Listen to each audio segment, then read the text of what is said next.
Imagine maintaining a perfect facade of loyalty while secretly plotting to kill your Führer. This was the reality for Henning von Tresckow. What would you have done in his position? When does duty to conscience outweigh duty to country? These questions haunted von Tresckow as he orchestrated plots against Hitler.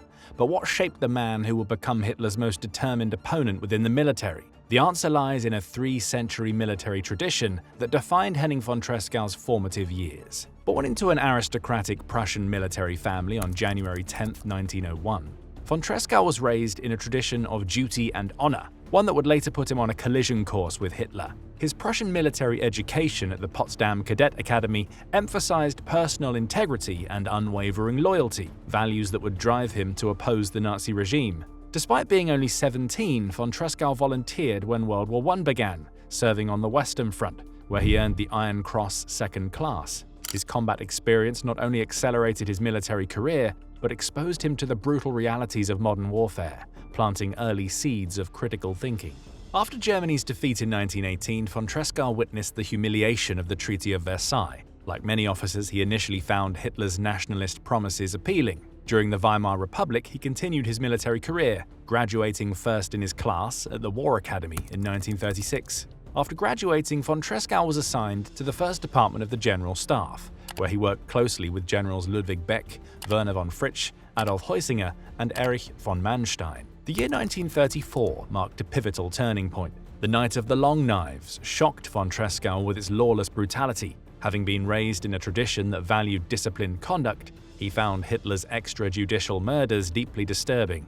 This disillusionment deepened further in 1938, when Hitler fabricated scandals to remove War Minister Werner von Blomberg and Army Commander-in-Chief General Werner von Fritsch in what became known as the Blomberg-Fritsch Affair. Kristallnacht in November 1938 crystallized von Tresckow's opposition. He described the pogrom as a personal humiliation and degradation of civilization. He actively sought out like-minded civilians and officers who opposed Hitler, including Erwin von Witzleben, who convinced him not to resign from the army, arguing that their presence would be crucial when the day of reckoning arrived. By 1939, von Tresckow's internal conflict intensified as his officer's oath increasingly clashed with his ethical principles. This struggle culminated in his declaration to his cousin, Fabian von Schlabrendorf. Both duty and honor demand from us that we should do our best to bring about the downfall of Hitler and National Socialism to save Germany and Europe from barbarism. Von Tresckow's private condemnation of Hitler would soon be tested by witnessing horrors that transformed theoretical opposition into desperate action. As Chief Operations Officer of Army Group Center during Operation Barbarossa in 1941, von Tresckow found himself at the epicenter of the German invasion of the Soviet Union, a position that would force him to confront the true nature of the regime he had once reluctantly supported. The Prussian officer's worldview shattered when the infamous Commissar order arrived on his desk. The directive, mandating immediate execution of Soviet political officers without trial, contradicted every principle of military honor he held sacred. Von Tresckow responded with rare emotion, warning his colleagues, "Remember this moment. If we don't convince the Field Marshal to fly to Hitler at once and have these orders cancelled, the German people will be burdened with a guilt the world will not forget in 100 years." His prophetic appeal to Field Marshal Fedor von Bock ultimately failed. What began as diplomatic protest evolved into moral outrage as von Tresckow gained access to information few German officers possessed. Through his staff officer Rudolf Christoph von Gersdorf, von Tresckow maintained direct contact with Einsatzgruppe B, one of the mobile killing units following the German army eastward. These connections provided him with detailed knowledge of the systematic extermination occurring behind the front lines. The Borisov massacre of approximately 8,000 Jews became his breaking point. Upon learning of this slaughter, von Tresckow made an impassioned appeal to Field Marshal von Bock. "Never may such a thing happen again, and so we must act now. We have the power in Russia."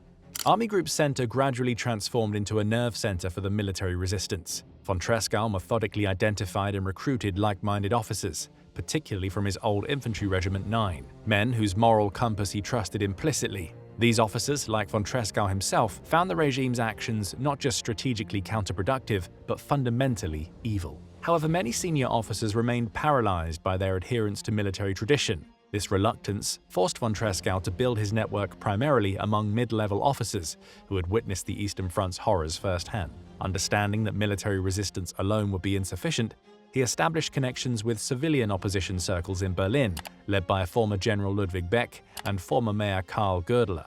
By late 1942, his transformation was complete. The once dutiful officer had become one of the main architects of Hitler's planned assassination. Von Tresckow assured the conspirators that he would act at the earliest possible opportunity. On March 13, 1943, von Tresckow's words would be put to their ultimate test when fate would deliver Hitler directly to his doorstep in a rare visit to Army Group Center's headquarters near Smolensk. For von Tresckow, this moment represented months of preparation finally converging with opportunity. The initial plan called for a group of officers to simultaneously shoot Hitler on cue during lunch in the officers' mess. But Field Marshal Günther von Kluge, the commanding officer at Army Group Center, who shared von Tresckow's concerns about Hitler's leadership, actively discouraged proceeding with the assassination. Von Kluge feared that it was too soon and that Hitler's death would trigger a devastating civil war between the Wehrmacht and Hitler's fanatical SS forces. Von Tresckow devised an alternative plan. He disguised a bomb as a bottle of Cointreau liquor that would be carried aboard Hitler's personal aircraft. The device used British plastic explosive concealed inside a magnetic mine housing, with an acid-dissolving timer designed to trigger approximately 30 minutes after activation. Working with Fabian von Schlabrendorf, von Tresckow approached Lieutenant Colonel Heinz Brandt from Hitler's entourage, casually mentioning a lost bet about a liquor bottle and asking if Brandt would deliver the package to Colonel Helmut Stief.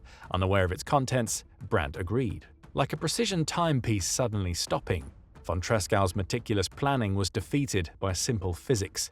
The acid timer, flawless in all tests, became inoperative in the freezing temperatures of the unheated luggage compartment. Von Tresckow showed remarkable composure.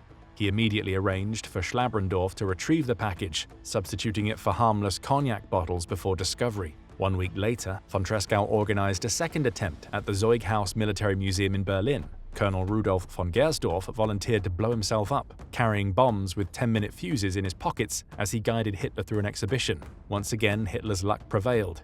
He rushed through the exhibition in just 8 minutes, 2 minutes too short for the bombs to detonate. Von Gersdorf hurriedly excused himself to defuse the explosives in a nearby bathroom. These near misses carried a profound human cost. Each failed attempt not only preserved Hitler's reign of terror, but also brought von Tresckow and his conspirators closer to their eventual discovery and demise. The shadow of what might have been, millions of lives potentially saved, would haunt history long after the war's conclusion. While Hitler's extraordinary luck had thwarted every assassination attempt thus far, von Tresckow wasn't finished. He had expanded his mission. After repeated failures to eliminate Hitler through direct action, von Tresckow turned to a more comprehensive strategy that could reshape Germany's future, even as the war's outcome grew increasingly certain. With direct access to Hitler no longer possible in his new role as Chief of Staff of the Second Army, von Tresckow shifted his focus to a broader strategic planning. He worked closely with General Friedrich Olbricht, a key figure in the Wehrmacht's replacement army, to refine Operation Valkyrie, a contingency plan originally designed to mobilize reserve troops in the event of civil unrest. Together, they saw its potential not as a means of preserving Nazi rule, but as a tool to seize power and dismantle Hitler's regime after his assassination. Between August and September 1943, von Tresckow took extended sick leave in Berlin to meticulously refine the revised Valkyrie plan, incorporating precise timetables and detailed logistical instructions. During this period, he collaborated closely with Colonel Klaus Schenkgraf von Stauffenberg, whom he met in August 1943. As von Tresckow focused on perfecting the framework for the coup, von Stauffenberg assumed responsibility for planning and executing Hitler's assassination, ultimately becoming the key figure in the operation's final stage. However, the strategic landscape transformed dramatically on June 6, 1944, when Allied forces successfully landed in Normandy. As American, British, and Canadian troops established their foothold in Western Europe, while Soviet armies advanced from the east, Germany's defeat appeared inevitable. This military reality forced the conspirators to confront a profound question about their mission's purpose. It was during this moment of existential doubt that von Tresckow revealed the deeper meaning behind his resistance. When von Stauffenberg questioned whether their dangerous plan still had purpose, von Tresckow responded with moral clarity. The attempt must be made at any cost. Even if it fails, we must act in Berlin. The practical purpose is no longer important. What matters is that the German resistance movement must take the decisive step before the eyes of the world and history.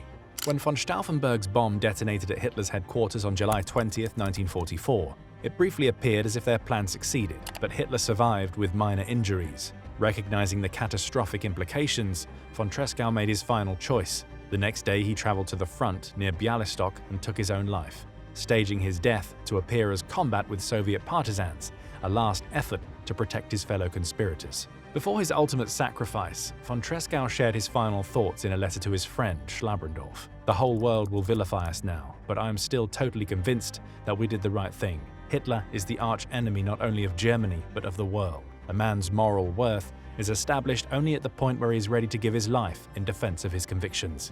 Today, von Tresckow is remembered as a symbol of moral courage in the face of tyranny. However, his defiance came at a cost. After his death, the Gestapo arrested his wife and family, sending them to concentration camps. Though they survived, they endured months of brutal imprisonment. Von Tresckow's legacy isn't measured by success, but by the fact that he chose to act when so many remained silent. Well, that's it. Thanks for watching, and we hope you found this video informative. If you want to learn more about the fates of other German commanders, check out our video on Ludwig Beck, the general who tried to stop Hitler. Don't forget to subscribe and hit the bell for more World War II stories. And we'll see you in the next one.